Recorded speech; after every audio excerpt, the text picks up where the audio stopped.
40 de lei, doar 40 de lei, 40 de roni, cum doriți dumneavoastră pe zi și puteți lua un frumos Discovery, Land Rover Discovery din 2015, motorizarea de 2.2, motorizarea bună, 190 de cai cu doar 40 de lei pe zi, 1200 de lei rata lunară și puteți achiziționa acest Discovery din parcul nostru. Jante aliaj pe 20 all season, camere frânează, senzor de parcare, Xenon, culoarea asta deosebită, maro ăsta în două nuanțe cu negru.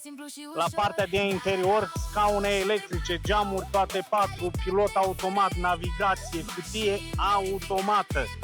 Într-o stare deosebită, 240.000 de kilometri, 4x4 acest Discovery, 4x4, atenție, într-o stare ireproșabilă, filtru de particule activ, avem senzor și la partea din spate, acest portbagaj destul de generos, gata de a putea pleca cu el în concediu, pregătit de drum, anvelope ca și noi, toate reviziile la zi, impecabil din toate punctele de vedere, Discovery 2015, mega reducere, zic eu, 11.900 prețul actual, vi-l lăsăm la 9.990, 40 de lei pe zi rată lunară și puteți achiziționa acest Discovery din parcul nostru, garanție 12 luni, carte de România efectuată.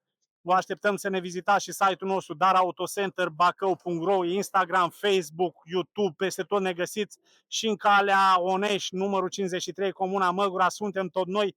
Vizitați-ne tot stocul de autoutilitare și autoturisme. Doru sunt, succes!